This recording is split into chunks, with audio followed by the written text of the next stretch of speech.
अस्सलामु अलैकुम वरहमतुल्लाहि वबरकातुह।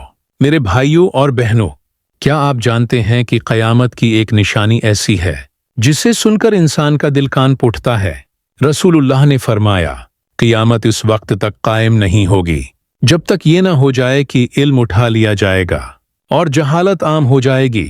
सोचो ज़रा, इल्म ख़त्म, कुरान को भुला दिया जाएगा और लोग हलाल हराम में फ़र्क ही नहीं करेंगे। यही वो वक्त होगा जब लोग दीन को मजाक बनाएंगे। मेरे अजीजों, आज हम देख रहे हैं इल्म होने के बावजूद लोग दीन से दूर भाग रहे हैं और जहालत बढ़ती जा रही है। क्या ये क़यामत की निशानी हमारे सामने नहीं? अल्लाह हमें हदायत दे और अपने दीन पर साबित कदम रखे। भाइयों और बहनों, अगर आप चाहते हैं कि आप को दीन की मजीद ऐसी याद दहानियां मिलती रहें तो चैनल को अभी सब्सक्राइब करें ताकि आपकी और हमारी आखिरत की तैयारी साथ साथ चलती रहे।